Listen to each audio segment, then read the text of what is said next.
আসসালামু আলাইকুম। বাংলাদেশ বেতার রাজশাহী। স্থানীয় সংবাদ পড়ছি শাম্মী আক্তার সুমি। আওয়ামী লীগের বিচার নিশ্চিত ও নিষিদ্ধের দাবিতে বিক্ষোভ সমাবেশ করেছে রাজশাহী বিশ্ববিদ্যালয়ের শিক্ষার্থীরা। গতকাল রাত 11:30টায় বিশ্ববিদ্যালয়ের জোহা চত্বরে এই কর্মসূচি পালন করেন তারা। সমাবেশে বক্তারা বলেন, আওয়ামী লীগকে নিষিদ্ধের দাবি জুলাই থেকে জানানো হচ্ছে। সর্বশেষ ফ্যাসিবাদী কাঠামোর অন্যতম অংশীদার সাবেক রাষ্ট্রপতি আব্দুল হামিদকে নিরাপদে দেশ ছাড়ার সুযোগ দেওয়া হয়েছে। অন্তর্বর্তী সরকার আওয়ামী লীগকে নিষিদ্ধ করে জুলাই গণহত্যাকারীদের বিচার নিশ্চিত করতে ব্যর্থ হয়েছে। আওয়ামী লীগকে নিষিদ্ধ না করা পর্যন্ত শিক্ষার্থীরা রাজপথ থেকে ঘরে ফিরবে না। রাজশাহী সিটি কর্পোরেশনের সাবেক মেয়র ও আওয়ামী প্রেসিডিয়াম সদস্য এইচ.এম. খায়রুজ্জামান লিটনের ব্যক্তিগত সহকারী আব্দুল ওয়াহেদ খান টিটুকে গ্রেফতার করেছে পুলিশ। আজ ভোরে নওগাঁর বদলগাছি থেকে তাকে গ্রেফতার করা হয়। বদলগাছি থানার ভারপ্রাপ্ত কর্মকর্তা সাইফুল ইসলাম এ বিষয়টি নিশ্চিত করেছেন। গ্রেফতার টিটু রাজশাহী মহানগর স্বেচ্ছাসেবক লীগের যুগ্ম সাধারণ সম্পাদক। নগরীতে কিশোর গ্যাং চক্রের অন্যতম হোতা তিনি। এছাড়া তিনি লিটনের বিভিন্ন অপকর্মের অন্যতম সহযোগী বলে অভিযোগ রয়েছে। 5 আগস্ট হাসিনার পতনের পর থেকে তিনি আত্মগোপনে ছিলেন। পুলিশ জানিয়েছে, বদলগাছিতে মোটর শ্রমিক ইউনিয়নের যুগ্ম সাধারণ সম্পাদক সাগর চৌধুরীর বাড়িতে আশ্রয় নিয়েছিলেন টিটু। সাগর জেলায় জনি গ্রুপের সঙ্গে রাজনীতি করতেন। সেখানে আত্মগোপনে ছিলেন টিটু। শুক্রবার ভোরে গোপন সংবাদের ভিত্তিতে অভিযান চালিয়ে তাকে গ্রেফতার করা হয়। এ বিষয়ে বদলগাছি থানার ওসি সাইফুল ইসলাম বলেন, রাজশাহীতে তার বিরুদ্ধে মামলা রয়েছে। আরএমপির কাছে তাকে হস্তান্তর করা হয়েছে। নওগাঁর সাপাহারে জুলাই গণঅভ্যুত্থানে আহত যোদ্ধাদের মাঝে অনুদানের চেক বিতরণ করা হয়েছে। গতকাল উপজেলা নির্বাহী অফিসারের সভাকক্ষে অনুষ্ঠানে প্রধান অতিথি ছিলেন রাজশাহী বিভাগীয় কমিশনার খন্দকার আজিম আহমেদ। অনুষ্ঠানে জানানো হয়, নওগাঁ জেলায় গ শ্রেণীর মোট 43 জন আহত যোদ্ধার প্রত্যেককে জুলাই ফাউন্ডেশন থেকে 1 লাখ টাকা করে অনুদান প্রদান করা হচ্ছে। অনুষ্ঠানে সাপাহার উপজেলার একজন যোদ্ধার মাঝে চেক হস্তান্তর করা হয়। নওগাঁর জেলা প্রশাসক মোহাম্মদ আব্দুল আওয়াল এর সভাপতিত্বে অনুষ্ঠানে উপজেলা নির্বাহী অফিসার সেলিম আহমেদ, উপজেলা সহকারী কমিশনার ভূমি আবিদা সিফাত, উপজেলা স্বাস্থ্য ও পরিবার পরিকল্পনা কর্মকর্তা ডাক্তার আরিফুজ্জামান, প্রাণী সম্পদ কর্মকর্তা ডাক্তার মোহাম্মদ গোলাম রাব্বানী ও জুলাই যোদ্ধা পরিবারের সদস্যগণ উপস্থিত ছিলেন।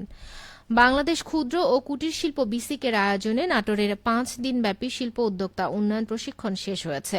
গতকাল বিসিক শিল্প নগরীতে প্রশিক্ষণ শেষে প্রধান অতিথি থেকে 26 জন নারী ও পুরুষ প্রশিক্ষণার্থীদের মাঝে সনদ বিতরণ করেন বিসিক রাজশাহী অঞ্চলের পরিচালক জাফর বায়েজিদ।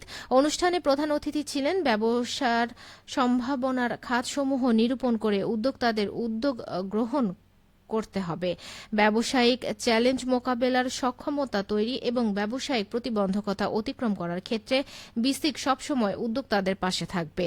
বিসিক নাটোর জেলা কার্যালয়ের উপব্যবস্থাপক দিলরুবা দীপ্তি জানান, প্রশিক্ষণে প্রকল্প প্রস্তাবনা তৈরি, হিসাব সংরক্ষণ পদ্ধতি, ব্যাংক ঋণ প্রাপ্তি, উৎপাদন কৌশল, বিপণন, ব্যবসায়ের প্রতিবন্ধকতা ইত্যাদি বিষয়ে সেশন পরিচালনা করা হয়েছে। বগুড়ার রাজাবাজার এলাকার রওশন মার্কেটের 5টি গুদাম থেকে নিষিদ্ধ পলিথিন জব্দ করা হয়েছে। গতকাল পরিবেশ অধিদপ্তর ও জেলা প্রশাসনের যৌথ অভিযানে এই পলিথিন জব্দ এবং 2,20,000 টাকা জরিমানা আদায় করা হয়। অভিযানে নেতৃত্ব দেন জেলা প্রশাসনের নির্বাহী ম্যাজিস্ট্রেট মোহাম্মদ আবদুল্লাহ আল মামুন। এ সময় পরিবেশ অধিদপ্তরের সহকারী পরিচালক মাহাথির বিন মোহাম্মদ, বগুড়া জেলা কার্যালয়ের পরিদর্শক মোহাম্মদ মিকাইল হোসেন উপস্থিত ছিলেন। অভিযানে বাংলাদেশ সেনাবাহিনী ও জেলা পুলিশ বগুড়া সহযোগিতা করে। এদিকে বগুড়ার শেরপুরে কোষ্ঠী পাথরের একটি মূর্তি উদ্ধার করা হয়েছে। গতকাল বিকেলে উপজেলার শাহ বন্দেগী ইউনিয়নের রাজবাড়ী এলাকায় চণ্ডীপুকুর নামে একটি পুকুর পাড় থেকে মূর্তিটি উদ্ধার করে র্যাব। এ সময় মূর্তি বিক্রির চেষ্টায় অভিযোগে 3 জনকে গ্রেফতার করা হয়।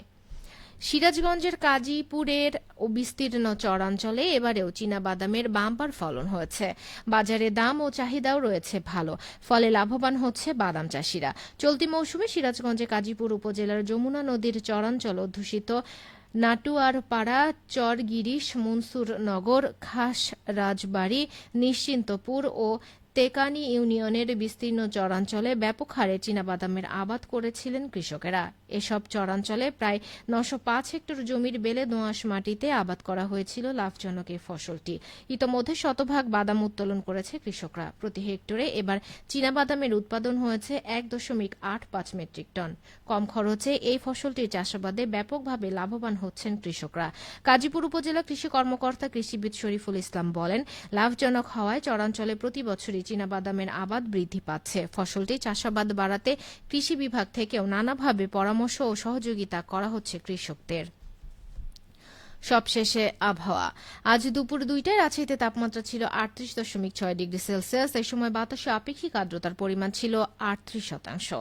রাজশাহী ও পার্শ্ববর্তী এলাকায় আজ সূর্যাস্ত সন্ধ্যে ৬টা ৩৮ মিনিটে। সংবাদ শেষ হল। আমাদের পরবর্তী সংবাদ বিকেল ৪টা ৫ মিনিটে।